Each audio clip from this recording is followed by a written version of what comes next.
Live NFL trivia every Wednesday night on Twitch at 9 p.m. Eastern. Come show off your football knowledge for a chance to win cash prizes. Check the link in the description to find out more. And now, on with our feature presentation. When a coach enters a new environment, it's going to take some time for the coach to adjust. And I think that goes without saying. When you hire a new offensive coordinator in particular, there are a lot of things that change. The entire offensive philosophy can differ, such as playing more 3-wide sets or 2 tight end sets. How the game is called can differ, such as going from a pass-heavy offense to a run-heavy offense. The terminology can change. The playbook can change. There is so much that can change on a year-to-year basis. And we see plenty of teams fire offensive coordinators after 1 year because the system just isn't working. But most head coaches will give their coordinators until the end of the year at least to figure it out. But imagine a team firing the offensive coordinator after 1 game. Imagine that 24 hours after week 1, the head coach decides that he can't do this anymore and lets go of his offensive coordinator. Firing a coach after 1 game seems incredibly reactionary, and seems like a really bad idea for a ton of reasons, since not only are you in full chaos mode in early September, but good luck getting any good coaches to come onto your staff if there's a very real possibility that they won't last more than a game. Yet in 1991, that's exactly what happened. In 1991, the San Diego Chargers fired offensive coordinator Ted Tollner after just 1 game. And this is the story behind that. Before I talk about the firing in question, we need some context to understand just who Ted Tollner is, how he got the job in the first place, and what was so bad that he got canned almost immediately after getting the job. And before I go any further, I want to throw this out there right now. His firing had absolutely nothing to do with any off-the-field issues or any acts that he did on the field like pushing a player or trying to trip someone down the sideline. His firing had everything to do with the fact that he just did a very poor job in the first game that head coach Dan Henning could not go on anymore. It was that bad. Ted Tollner began his coaching career in 1971 at San Mateo Junior College, before becoming the offensive coordinator at San Diego State for 8 seasons beginning in 1973.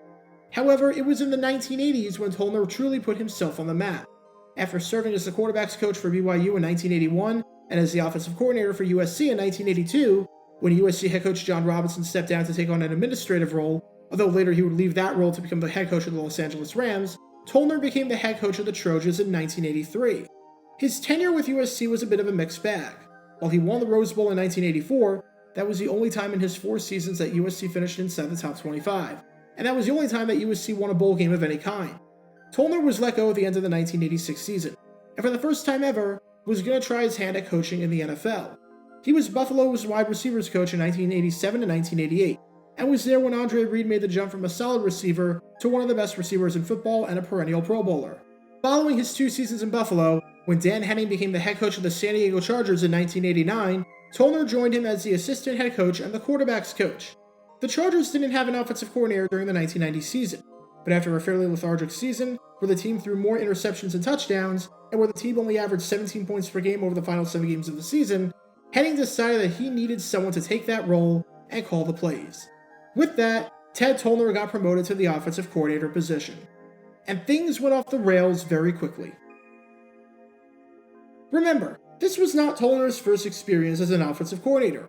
He had 9 seasons of experience in that position with San Diego State and USC in the collegiate ranks. However, this was his first time calling the shots at the pro level. Still, Henning had confidence in Tollner to do the job. It's the reason that Henning wanted to keep Tollner so badly, even though the Dallas Cowboys tried luring him onto their team during the offseason to take over the play calling duties there. Surely this means that Tollner would get a fair opportunity to prove himself and to show off his offensive play calling abilities, right? Not quite. Because Henning was pressing the panic button on the offense after the preseason. Again, this is the preseason that we're talking about, so these games do not matter on the stat sheet, and because these are preseason games from 30 years ago we're talking about here, there is no surviving footage of these games whatsoever. However, while things started out alright for the Chargers, as they won 31-29 against the Houston Oilers, the next 3 games were rough. Not only did the Chargers lose all 3 of them, but the offense looked lethargic. San Diego scored 3 points against the Rams, 13 points against the 49ers, and 7 points against the Raiders. In their final 3 preseason games, the Chargers scored 2 touchdowns and had 23 points, or an average of less than 8 points per game. That is not the momentum you want heading into the season. As for who they would be playing to open up their brand new season, they were traveling across the country to Three Rivers Stadium to take on the Pittsburgh Steelers. Now on paper, this seemed like one of the worst teams possible for the Chargers, a team struggling heavily on offense to play to open up the season. Pittsburgh had the 3rd best defense in football in 1990 by allowing just 15 points per game, and by allowing the fewest passing touchdowns and passing yards in the league.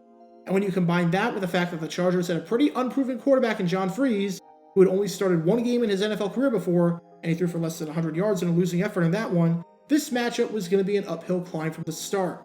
However, I'm not sure that anyone expected San Diego's offense to look as bad as it did. On the first drive of the game, the Chargers wind up turning the ball over after Freeze muffs the snap on third down. Good start to the game, as the Steelers would capitalize on the great field position following the turnover with a 38-yard field goal by Gary Anderson to go up 3-0. On the second drive of the game, the Chargers go 3 and out. 2 drives and no first downs just yet. On the third drive, once again, the Chargers go 3 and out. Finally, on the fourth drive, the Chargers are able to get into Pittsburgh territory, but only because Gilbert made an interception that made San Diego's drive start on the 30-yard line. San Diego gets 1 first down and that's it, as John Carney then misses a field goal attempt. Through the end of the first quarter, the Chargers have 1 first down and no points. The next 2 quarters were not too much better. While the fifth drive would actually be somewhat sustained and would eventually lead to 3 points from Carney, everything after that was a bit of a mess. Drive number 6 resulted in 1 first down before they eventually had to punt the ball away. At the half, the Chargers were trailing 10-3, with the offense looking incredibly lethargic. And it wouldn't improve in the third quarter. Drive number 7 resulted in another 3 and out. Drive number 8 resulted in 1 first down, with the Chargers being unable to cross midfield. By the end of the third quarter, the Chargers were not only down 16-3, but excluding the drive where they already started off in Steeler territory, they had crossed midfield just once.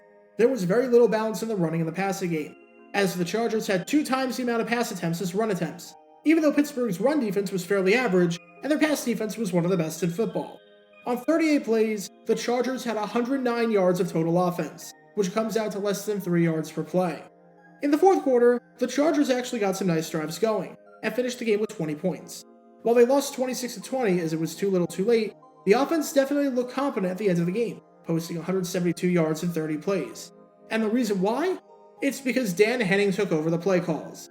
He assumed the offensive coordinator position for the fourth quarter, because he was so frustrated with Tollner, his style, and the way that he called the game that he had seen enough, and he decided to take matters into his own hands. And 2 days afterwards, Henning decided to do something remarkable. After just 1 game, he fired Ted Tollner. I think it's safe to say that everyone was absolutely stunned by the news of Tollner's firing. Who fires an offensive coordinator after just 1 game? The original plan, as Henning said the day after the game, was to take over the play calling and then have Tollner go into a reduced role. Tollner said that he was fine with that. However, the next day, Henning changed his mind and realized how awkward it would be to have Tollner around after relegating him on the staff. This meant that in a 48-hour span, Tollner went from the offensive coordinator to losing his play calling duties after a rough preseason and first game to getting relieved of his coaching duties altogether. Tollner was stunned, even though there were rumors that the two men philosophically disagreed on how the offense should be run, with Henning wanting to put way more of an emphasis on the running game. He said, "I knew he was frustrated and disappointed with the offensive production, but this came from nowhere." And even with some time to process the news, Tollner was still shocked, saying only Dan knows why he made this decision. He's doing what he thinks is best for them to win, and I'm surprised that I'm not involved in it. All I can tell you is what happened. I'm still trying to analyze it myself. We had professional respect. We got along. That's why I'm stunned. As for what Henning had to say about the firing, he was upset that he had to do this, even tearing up at times. He said, "It's very regretful. This guy has backed me. He's worked hard and he's a good person. I'm disappointed for him and I'm disappointed for us. The business doesn't have a great deal of heart, but I have a great deal of feeling for Ted Tollner." However, despite feeling sad for Tollner, Henning was very blunt in his assessment as well, saying, "Don't you think drastic times call for bold moves? Since the Oiler game, we've sucked. I'm doing what I think is right. That's where I'm going to be evaluated." For many people, this was just week 1 of a brand new 16-game season. But for Dan Henning, it was time to press the panic button. Firing the offensive coordinator after just 1 game on the job is a bold strategy, Cotton. And unsurprisingly, let's just say that this move did not work out well for Henning and the Chargers. The Chargers were not good in 1991, and while they had a great rushing attack, finishing second in rushing yards and first in yards per carry, everything else about them was really bad. The team started off 0-5, and through the first 10 weeks of the season, had just 1 win to their name.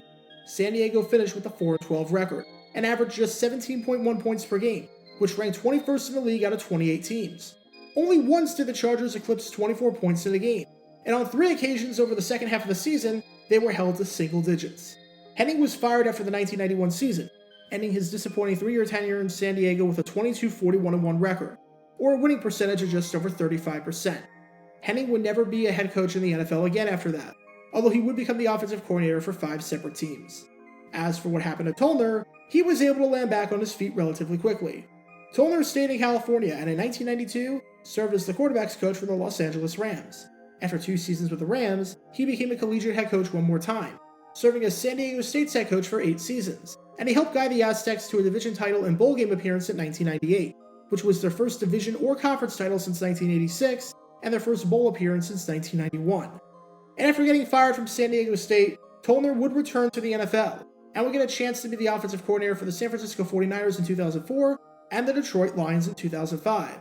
However, if those numbers were anything to go off of, then maybe Henning made the right call, because the Niners had the worst offensive football in 2004, and the Lions ranked 25th. Still, just the idea of firing a coach after 1 game seems absurd, especially if it had nothing to do with anything that happened off the field, had nothing to do with the fight, or had nothing to do with a violation of team policy or anything like that. What Henning did to Tollner in 1991 after the season opener against Pittsburgh was incredibly bold. It did not work, and the odds that we see anything like this happening again are slim, just because of how bad this would look from an optics perspective. But for any fans who are calling for their coach's head after just 1 game, if you were a Chargers fan in 1991, amazingly enough, you were able to get your wish. Be careful what you wish for. Get your official Jaguar Gator 9 merchandise by going to jg9shop.com, and be sure to like this video, ring the notification bell, subscribe down below if you haven't already, as it helps the channel out a lot, and be sure to check out Twitch every Wednesday night at 9 p.m. Eastern for your chance to play NFL Trivia and win cash prizes. Link in the description below. If you want to see videos like this condensed down to 60 seconds, then follow me on TikTok at JaguarGator9, and subscribe to 60-second NFL History on YouTube. To see highlight videos of players throughout the history of the NFL, subscribe to JG9 Highlights.